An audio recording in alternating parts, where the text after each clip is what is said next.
I have mashed the button. The button has Well, been it's mashed. about darn time. Well, God damn it. God damn. Oh, probably shouldn't be doing that on the live. Sorry. Too late Anyway, now. right. Hi, y'all. Hi. Welcome. It's finally February. Jesus friggin' Christ. January was the longest friggin' month of.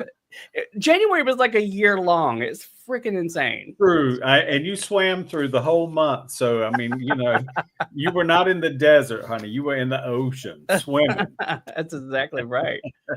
Shall we get this party started? Let's go. All right, here we go. Mashing the button again. Maybe. Well, Hi, I'm Rick. I'm Dan.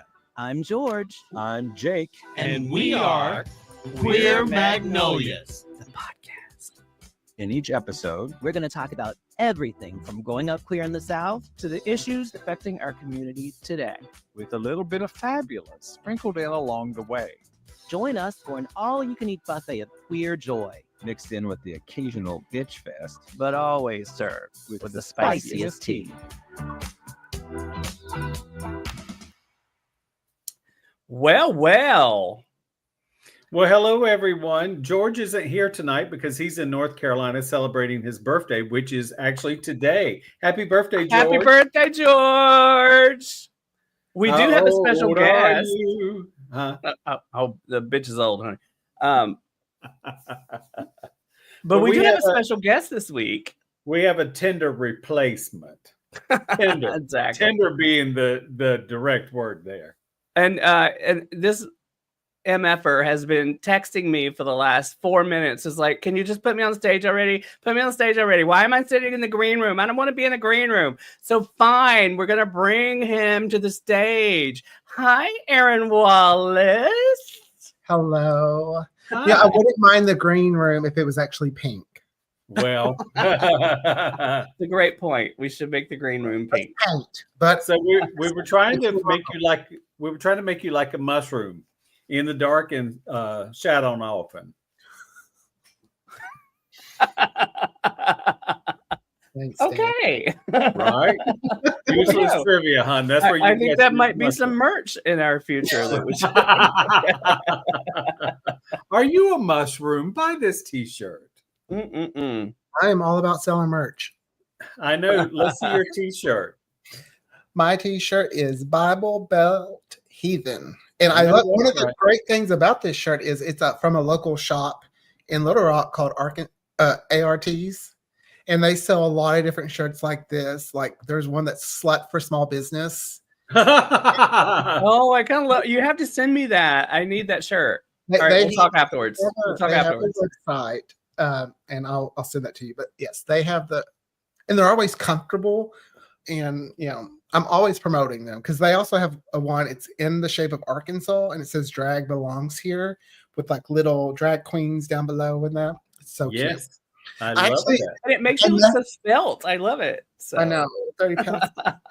I actually messaged them, the owner. I was like, "Do you have this in other colors?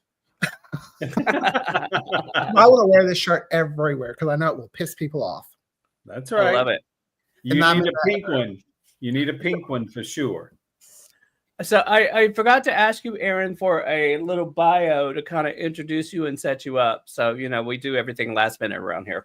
But real quick, so Aaron, if you follow Tomorrow's a New Day and Old Cove and some of the other stuff that all of us here at QMP have worked on it at many given points in our lives, Aaron is the creator of that universe, and he has quite a few other podcasts and things under his Bible belt as well. So we're very grateful to have you here and sitting in for George, who is in North Carolina and celebrating his birthday as one should. So I'm not going to say how, but I'm just going to say as one should. I am going to try to fill his fabulous shoes, but I know my shoes are nowhere near as fabulous. I'm sure Oh, he'll look at be you sending sucking you up. a check for that. Yeah, look at you sucking up. I'm the one in control of the purse strings over here, darling. Right here, directed this way. Hi. Well, if you're holding the purse strings, I'd like to know when my check's going to clear. I wouldn't hold your breath on that one, darling. I tried. What can I tell you? I tried. So let's dive right in, shall we, with the news of the week. Danny, what you got for us? What's happening in Absolutely. the world? Well, so this morning, the Social Security Administration's website was down for a little while, causing a whole lot of panic amongst old people. But then My I mama saw included. right. And then I saw that somebody else who is also on Social Security said that then when they had logged in later on in the morning, it was back up and running. So, why not? Just try to instill as much fear as possible in the U.S. people. I just love it. They're certainly working overtime on that shit. And then I saw that the tariffs took effect today, but not for very long. Turns out that Canada and Mexico were not just going to grab their ankles and say cheese. So both the Canadian Prime Minister and the President of Mexico had long conversations with Cheeto this morning, and he has perhaps rolled back the tariffs momentarily, he says. MAGA told me he was going to run our country like he runs his business. And, they're right. Into the ground. Bankrupt. That's it. So I'm like, well, at least you're right about something. So it does actually kind of bring up something for me that I was thinking about today. He has this thing, and we saw it when, the day before the inauguration and all of this stuff. He's, with TikTok and all of this stuff. He's got this thing where he does everything in his power to completely destroy and mess things up so that he can come in at the last minute and be the hero to fix it all. I would not be surprised if somehow in the next 2 weeks, all this conversation about tariffs and all that stuff go away. But he does it in a way like, well, I wanted to do it, but then in getting to Tony and he's going to do his thing that he always does to make it look like he's the one that came in and saved us from having to go through all of this, because that's just his MO, right? Yep. And in Dan's useless trivia, I think that little disease is called Munchausen by proxy. Uh-huh. And I think a whole bunch of Republicans have that disease too currently. Yep. Child, it's funny to me. And then to sort of talk about our little snowflake party. So I noticed that everybody that he's put up for all of these federal offices, they keep getting confirmed. I'm like, where is the real pushback? I mean, I don't care about his own party, who may be afraid of him, but supposedly the Snowflake Party isn't afraid of him, but I don't see anyone saying anything. Are they all on vacation, or are they taking a nap? Yeah, because I'm like, know what? They're not going to play by the rules. So the only way to get them to play by the rules is to use their rules towards them. Yep. What happened to the filibuster? The Republicans seem to be the masters of that, yet it doesn't seem to be, nobody in the Democratic Party seems to be doing anything. Or if they are, I'm certainly not hearing about it. And of course, between Trump and Musk, they have loud voices. So I do realize they're probably drowning out other people. But I need to see some pushback. The only pushback is coming from AOC. That's the only person that's making any kind of noise. I love her, and I hope one day she's in a even higher position, just like Julia Sugarbaker would say. Hopefully, Totally agree. Totally agree. I like her. When they try to she used to work at a bar. She's like, yeah, I had to pay the bills. That's a bad thing. I mean, that makes me love her more. I used to work at a bar, so yeah, I've certainly drank it enough of them. I used to work in a bar. Oh, sorry. Yeah. The back room doesn't count, dear. We ain't gonna talk about that. Nope. That is a whole other back porch episode. I do have a question. Because I've only been voting since the first Obama term. Me too, honey. Oh, sorry. Has it always? Not gonna lie, me too. That's actually when I started voting as well. I voted for Obama, and it was my very first vote. Well, okay. But go ahead. No, let me, because I need to I'll air out some stuff, because this is how it works in the South, and maybe you can. My first vote, I voted strictly for who my family wanted me to vote for, because they had me terrified that if I voted for Obama, I was voting for the Antichrist. And I remember not really luckily McCain wasn't such a horrible person because, Republicans back then were a little better. But I knew the second time around, I was like, F you all, I'm voting for who I think is the better person. And ever since then, I've voted for the person that I truly believe deserves it.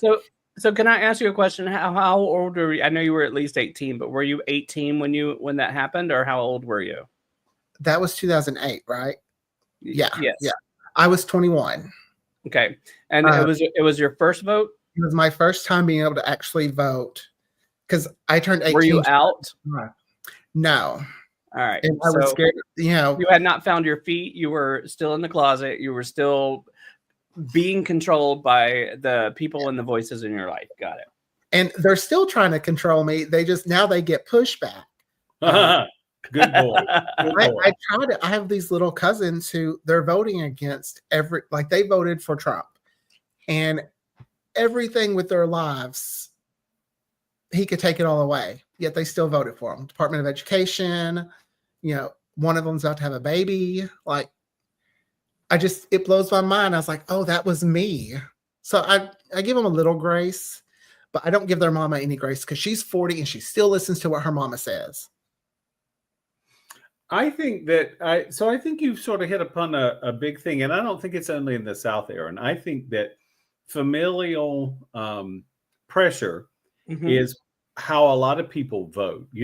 Well, that's the way my mama did, my daddy did, my grandparents did. So I'm gonna do the same thing because they said that's the right thing.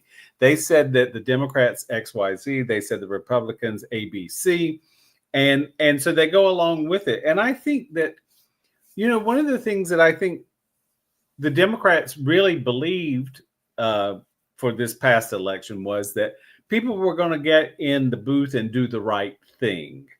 But I find that that familial pressure is really intense.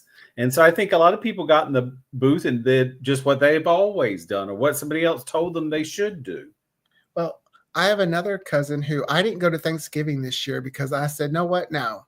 You voted for the man at the party who wants to take away just basic things.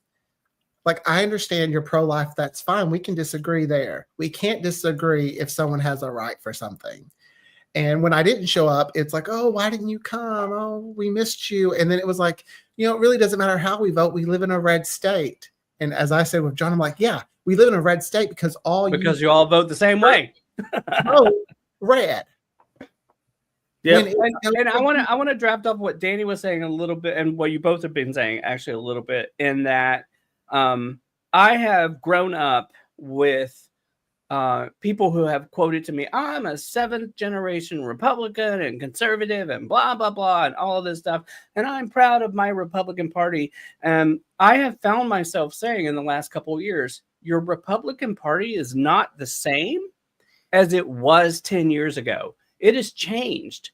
Now it's different, and you need to take a step back and you need to look at that, and you need to ask yourself, it's one thing to say, I'm going to vote along party lines, but you need to look at what your party is now. Is that what you truly align with? Because if that is the case, you and I are never going to find common ground. Never going to happen. And so I think that there's been big changes in the party, especially in the past few years. I think I know who we could get to bring us all together if they run for president. Chapel Roan. Dolly Parton. Oh, there's Dolly Parton. No one. We all love her. But sorry, back to what I was originally going to say. Has there ever been a president who has signed this many executive orders? Because I feel like every day it's just executive order. What? And I think we said this last week. That's all shock and awe. And he can sign executive orders as many as the day is long. It's still not law. And so that's the thing is like what Danny was saying is all these news agencies are focusing on the big headline for the day, right? It's all about what's going to make you click on this link and make that thing go viral. But at the end of the day, I just want to say we got to take a breath and take a step back, because it's a lot that's coming at us, but not all of it is enforceable. It's just stuff to make you feel like you're being overwhelmed and under attack. We are under attack. I'm not.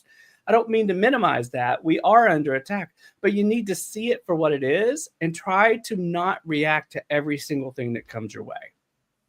I will say there are things that I've learned I didn't know, like the Lyndon B. Johnson executive order. Why has that not been codified or turned into a law or something? We have had these questions for years. Equality of the what is it? The Women's Equal Rights Bill that didn't get codified for frickin' ever. Why did that not happen? Well, and it still hasn't. It needed 37 states and it only got to 34. Nope, trust me, I'm 100% sure. The Equal Rights Amendment has never passed in this country. It stalled at 34 states and it needed 37. See, Okay. why? Well, because I believe you. I believe we you. still believe that people are second-class citizens. That's what they want to do with gay people, trans people, and women, put us back in the closet. But, Rick, to your point about so many generations of Republicans, in 1900, the Republican Party was so liberal, it was pathetic. It was the Democrats who were all about racism. And so people talk about, I've been this and that all my life. Governor Holshouser was elected governor in the 70s. He was the first Republican governor of the state of North Carolina since the Civil War. And he was a Republican. It was the first time a Republican had been the governor of North Carolina in more than 100 years. And it's like people so quickly forget how parties evolve and change. I mean, what we're seeing now is nothing but a bigoted Republican Party. I don't see a person in the Republican Party who's standing up for decency. What we're seeing now, and I don't know what we can say on the live and what gets flagged and what doesn't. So I'm gonna use the TikTok version of this. But what we're seeing now is the Yahtzee version of the Republican Party, and I mean that with the N, not the Y. But that's what we're seeing in this party, and it was so freaking clear with Elon Musk and his little thing that he did in the inauguration. He did it twice. Well, they have a video where he did this. He knows. Y'all, hold on. Sorry, I'm going to interrupt you for 1 second. Guess who made it to the chat? Look who's watching. Hi, George. Oh, George. George says this is not Lincoln's Republican Party. That's very true. Well. Lincoln's Republican Party, the way I understand it, took place in a log cabin somewhere. I will say that I am realizing we're not as educated as I thought we kind of were. Like, even myself, there are so many things I've learned about the government and politics. I'm like, why didn't I learn this in school? Why didn't we cover what presidents' policies were? Why did we just cover, here's when they became elected, here's when they left office, we didn't cover anything in detail. I will say that we covered World War II, and we all know that party. Right. The Yahtzees were not, history's repeating itself, and I don't. Yes, it is. Yes, it is. And I think I said this last week or at some point, but what we're seeing now is not 1945 Germany. What we're seeing now is 1939 Germany, when all of the language and the propaganda and all of that stuff is happening. 1945 didn't happen overnight. It was a progress. It was a procession of things that happened over a period of time. So what we're seeing right now equates to 1939. Hi, Lex. I'm glad you made it to the show. So one other fun news thing this week, not fun anyway. So the Pentagon has bowed to the Cheeto, and it has now banned Black History Month. So just so everyone is clear, every month of the year, all 12 of them are Black History Month. So the Pentagon can ban all at once. They can just take their little eraser and say it's not on the calendar, but it turns out 365 days of the year is Black History Month. And, you're not going to be able to erase it. We've all come too far to turn back now. Oh, I'm about to sing now. Come on. Take us. All right.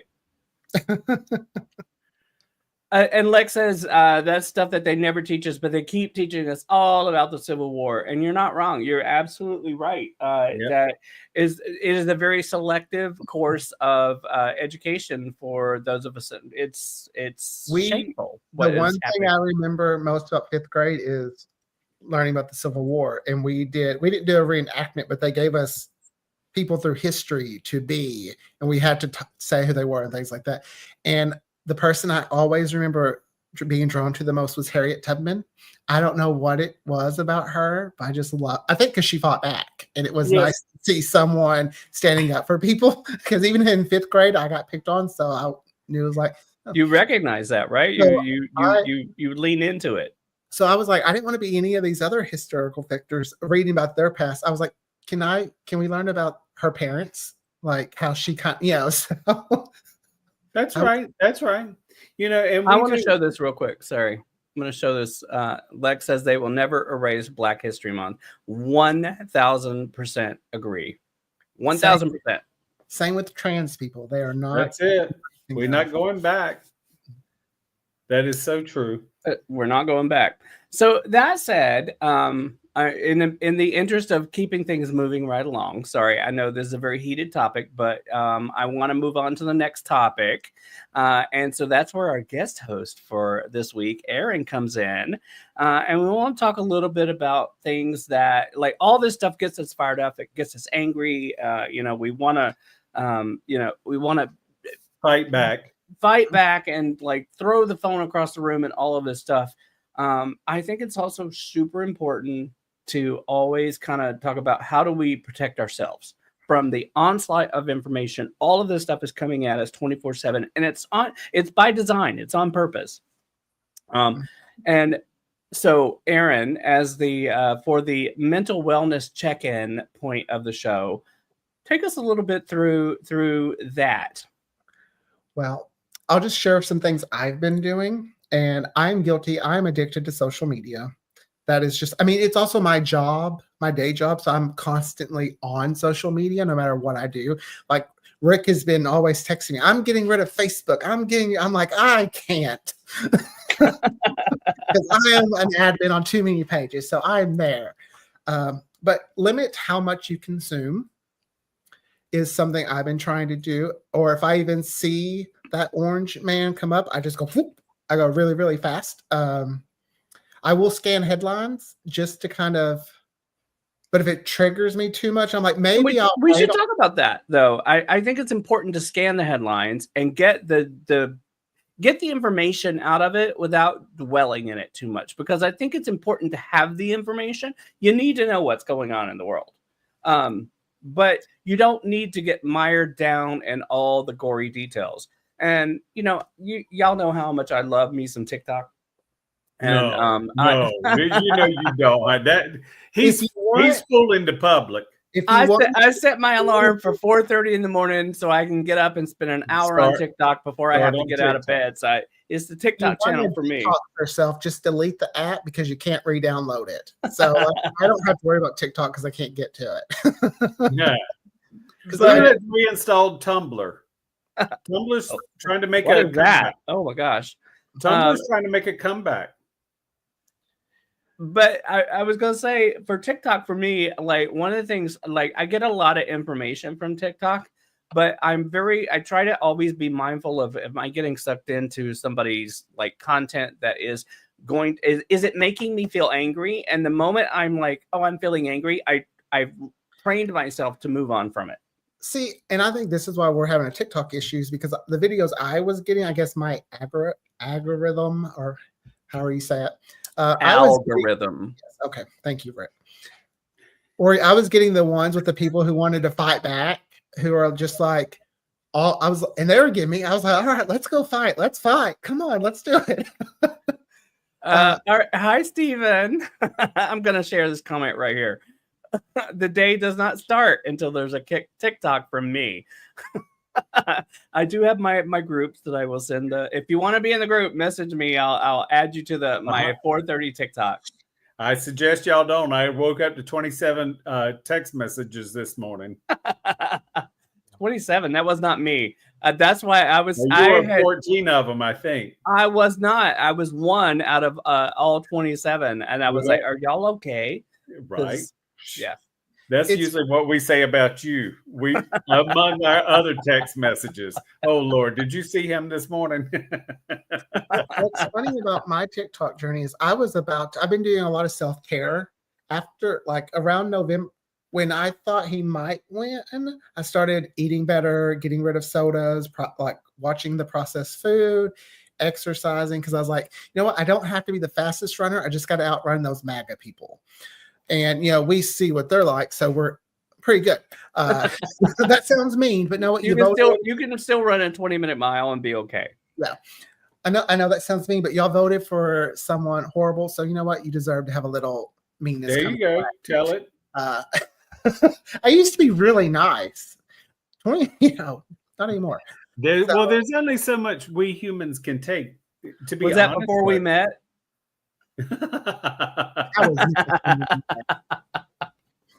Like, because I mean, I'm one of those queer kids that I can't remember the people that have made fun of me and the names they called me. So, like, I've got I'm like, oh, I remember that. You know, you said this, and you said that. I remember the hurt, but I'm working on that. Self-care. So that's why I've gotten into self-care lately, like skin care, hair care, just all of that. And it's helped a lot because now I will do a face mask. I'm like, oh, I'm a little stressed. Let's do a face mask. Turn on. I've been watching. You know what my thing has been lately is tea. I have gotten into tea. It's kind of there might be an issue because I bought a teapot. I bought all these different teas that are coming in from all over the world. And I've just kind of gotten into, there's something about 9 o'clock at night. When 9 o'clock hits, I want a little cup of tea and I just want to sit and just kind of like let the day fade away. And that's kind of been my go-to place. So tea has been my thing. Well, and a second tip. Tea and collagen masks. So. Well, that's why I recently purchased Frownies because I'm not letting that orange turd give me. Oh more Lord, she's doing an ad. Hashtag ad. I've only used them once, so we'll have to check back in on that. Are you liking them? What do they do? It creates like a little cast on your forehead, and it helps retrain your muscles when you sleep in that, so that you don't, have those deep lines. I will let you know how it's going. George says, "Don't hold a grudge, Aaron. Just squeeze it until it becomes a diamond." I mean, that is merch. That needs to be merch. But to keep us on track, my other tip is know when to take a break. Because the news is very depressing. There's no way. Like even before I got on the show, I was like, "No, I haven't been on social media much today. I'll scroll." First thing I see, Trump to sign executive order to disband the Department of Education. That's great. Yay, we're going to be stupider. Right? That's what they want. They want you stupid and angry. Mm-hmm. That helps them. Look at January 6th. Exactly. Now, who didn't storm the Capitol on January 6th? Mm-hmm. I didn't, honey. I was busy watching it on television. I think we were at happy hour or something. Yes. And then another thing I've done, and because for us here in the South or in smaller areas, not all of us live in LA like you gorgeous fellas do, or can afford to live in LA. I've been thinking, we're trying to get you here too. I know, but it's expensive, and prostitution's not legal there yet. So, just kidding. It is in Nevada though, so it's just really a couple hours to the state line. You're good. I've been looking locally for groups, and so the universe just somehow popped this up. But I was scrolling. This is where social media can be good. There's this new group starting in Arkansas called Queer Arkansas Men, and it's a group for gay, bi, transgender plus men to come together. They'll meet up for brunch, get hikes, game nights, just different things like that. So John and I have both been getting involved in that in a little group chat. And it's just nice to know like there are other people to in the same area, because sometimes I feel very alone. Because most of my friends live in blue areas. I'm like, how did I get stuck here?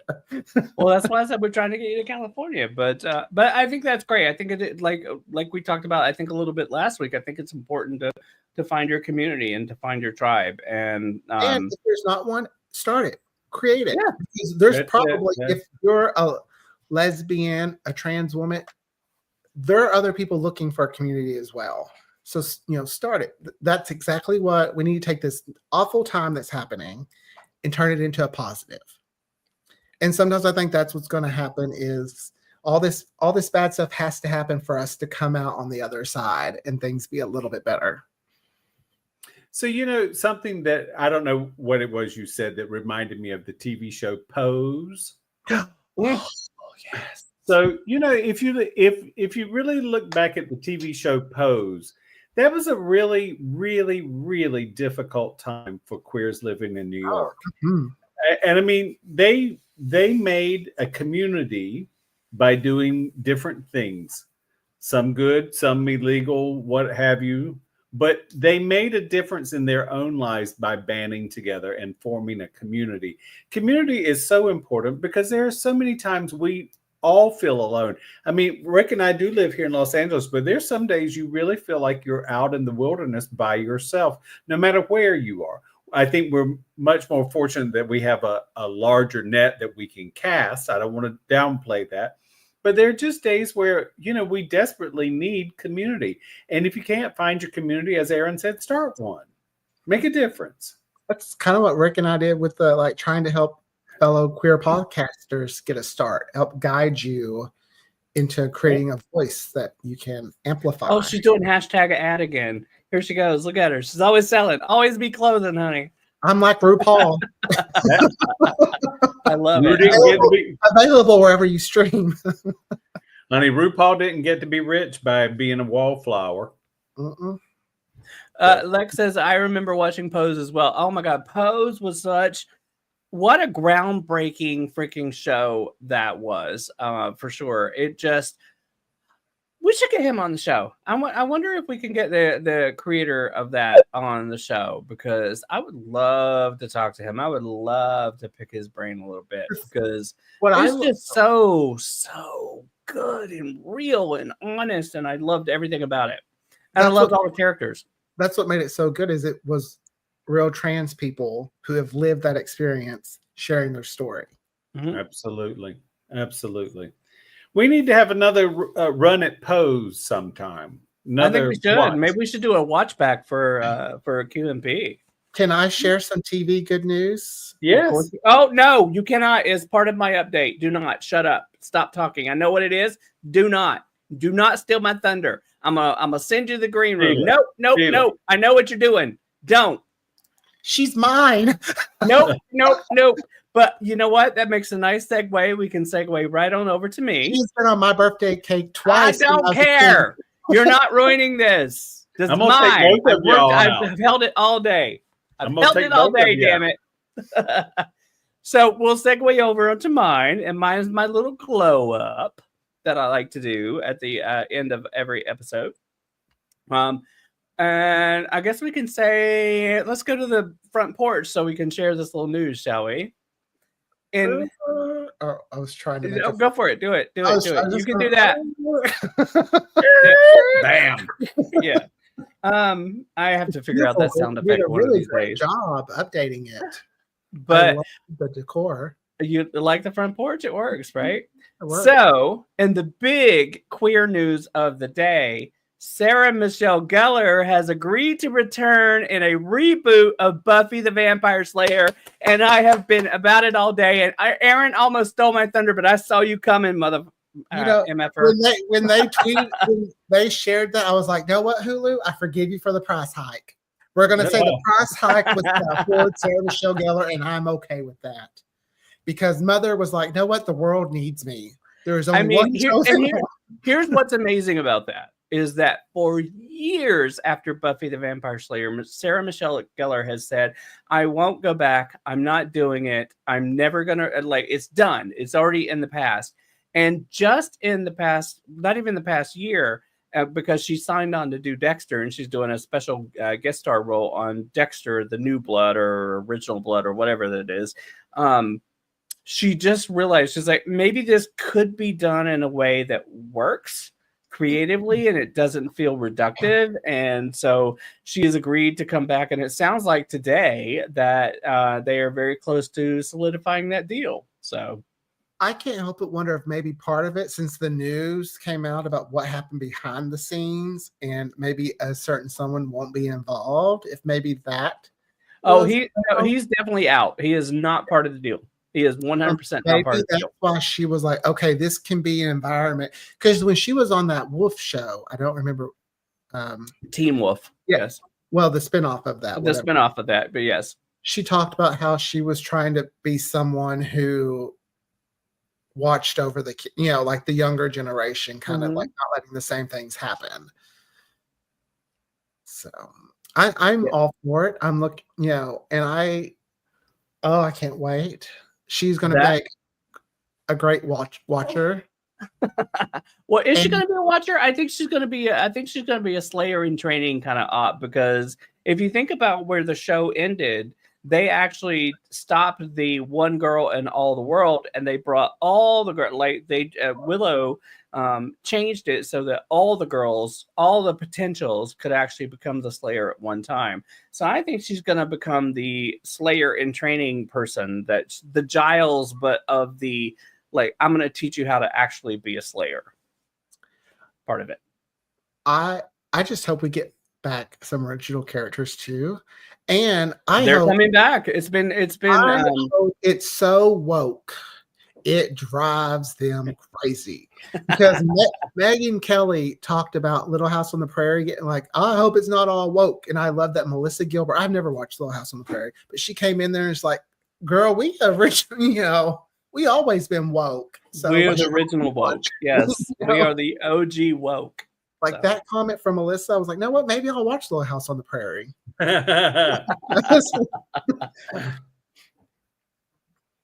Yeah, Melissa wasn't taking any prisoners with that tweet, and I loved it. I mean, you know what? She reminded Megan and Megan's little ilk of the fact that woke isn't anything new. Woke is decency. I mean, come on, people, stop being jerks. They've tried to turn woke into this really bad word, but I'm sorry, being aware that woke is not a bad thing. Being aware of that other people deserve rights and deserve to be happy is a bad thing. I mean, you're not going to ever make me feel like it's a bad thing. That's why they moved on to a different term, DEI. Mm-hmm. I mean, when you look at all of them, it's literally just pretty much saying we only want the white people. I'm just going to say it that's exactly what it is. I remember, when I was in high school, we were not a diverse school whatsoever. When I went to college, that was my first time getting to meet different types of people from around the world. And I absolutely loved it, because there were so many things I did not know. I learned so many different things just by meeting different people, and it made me a better person. But it's not just to clarify, it's not just about white people. I think it's about cis white men, cis white male presenting men, right? In terms of that's what it's like, because they also don't like women being in charge and women having any kind of equality or rights as well. Now, it's not as fiercely protested as it is with people of color and minorities and things along that. Did you see that Nancy Mace get a big old helping of crow when someone talked about her infiltrating the No. Yeah, they're like, you were the original DEI, honey. If it wasn't for DEI, you wouldn't have got into that cadet school or whatever it was. I didn't see that. Good point. Yeah. And I'm sorry. If you're a Christian and you have to wear a big old cross here or big old cross earrings, that says to me, you are not a Christian. The bigger the cross on your body, the less Christian I think you are. Well, you know what we say over here in QMP, right? Get off the cross. We need the wood. Right. Because Nancy Mace was on something and she had these big old gaudy cross earrings. And I was just like, girl, we get it. You're Christian. George and I are going to wear ours next week just to show you what they look like. Let me go back to the chat here for a second. Sorry. If I wore pride earrings, they'd be like, don't shove it down my throat. Right? True. So Stephen is shocked. I'm assuming that's probably about Buffy. Lex says, I saw that news and my wife got happy about it. Yay. I agree. I love that your wife is happy about it. Buffy, Buffy, Buffy. George says the Supreme. That's right. If the comments are I telling think me, he's talking about Willow, though. the comments are telling me anything, Sarah Michelle Gellar can bring the world together. And it's also because of Dolly Parton, because her production company That's right. has That's a right. tie to Buffy. So you know what? Like I said, Dolly Parton can bring us together. Oh, Steven says Buffy, Bussy, whatever. I hear you, darling. Yeah, Stephen, I haven't All had right. a lot to say about Buffy either. Have you I noticed? still, I'm a I little still have quiet some over other here. points I want to talk about. Oh, Lord, aren't you done? I'm not. I am still Jesus talking, Christ. y'all. I'm still I see that. talking. I think it's very important to talk about Queen Mother of all mothers, Lady Gaga, last night at the Grammys and what she said at the Grammys, because I think it needs its glow up. It needs this moment. But she said in her speech, trans people are not invisible. Trans people deserve love. And the queer community deserves to be lifted up, and music is love. And you gotta love Gaga. You just like, she has always been the first in our corner. She is always there, but I just love that she used last night to talk about trans people and the queer community. It just shows who she is. I loved when everyone was saying, "Oh, you have a Gaga has a," and she's like, "So what if I do?" Yeah. I love that. Like, so what? Chapel Row said some good things too. I don't have the quote. Chaperone is another one of them. I do want to talk about another. I don't actually. I'm going to leave this off. I'm going to take that off the thing. But Chaperone is another one that I love. There was a Chaperone moment that came up that I saw this morning and Babyface, but I don't want to talk about that because it's kind of negative, and I want to kind of leave it in this positive space about what Gaga and a bunch of other people in the Grammys did last night, using their moment in the spotlight to really kind of glow up the queer community in a big way, and it's appreciated. We love y'all. Yes, Absolutely. especially since our politicians aren't doing it for us. Mm-hmm. So sorry, I agree with you, Aaron. It's sad that our party's on vacation. Mexico and Canada are having to do more to stop the tariffs than the people who are actually in Congress. Right. And this is something that I was going to talk about earlier, which I'm going to sneak in for just a second. People in Congress and their staff, they don't pay Social Security and Medicare. They're exempt from those taxes. So every time somebody in Washington wants to scream about we're running out of money, I'm like, I know how to get us some money. Tax y'all. So you're not getting away with, they get the benefits, but they don't have to pay into the system. I don't think you should be able to make a career out of public service like that. I don't either. Term limits, 12 years. Don't care if you were the dog catcher. 12 and done. Period. End of story. That's where I've gotten to, where I'm just like, you know what, you should not be able to make a career or make millions. Yeah. Well, and it's so, everybody in Washington and in Sacramento as well, Little Rock, they'll always want to call it public service. No, you're not. You're a public sponge. Service. To me, it's a lot like higher education. Like, they say, oh, we're not in it for the money, but I've been on the marketing side, and if enrollment in it for the money a little bit, it's like, oh, well, what are we going to do? We got to get enrollment up. We got to get and when the enrollment up is, we need the money coming in. Absolutely. And if you would just cut some of those higher, $300,000 for president of a university or more. No. Oh, some of them are making more than $1 million. Oh yeah. A lot of, yeah. So, and that's all public information. You can go online and research it. Yep. Absolutely. All right, so we're running up on 45 minutes here, so I want to wrap this up, but I want to wrap it up on a positive note. So give me one good thing that's happened to each of you this week. or last week. Okay, I was going to say Since it's it only is Monday. Monday, Rick. Well, I did find that Queer Arkansas Men group, so that's very positive. I'm looking because I love game nights, and I don't have a. I know huge- you said game. I thought you said gang to begin with. Well, Well, It's a different party, but go ahead, honey. I know Arkansas men get that's a down. whole different group. you know, we get a little frisky in Arkansas because we ain't got nothing else to do. I love it. I love it. It gets cold at night, darling. I will say though, too, getting to be on this podcast, I really enjoy hearing you, Rick, and George talk. It's you three. I'm so glad I met the three of you. Well, we're very happy to have you as a friend and a co-collaborator tonight. Thank you for saying yes.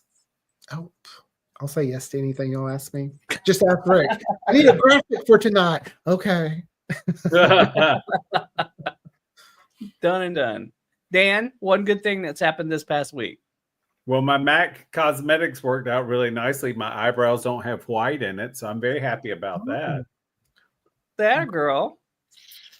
For me, I went for a little faux hawk haircut, and I thought I was gonna hate it, and I actually kind of fucking love it. So it's a 3-step process, and we're in phase 1 right now, and I'm very happy with it. So Thanks. Nice, nice.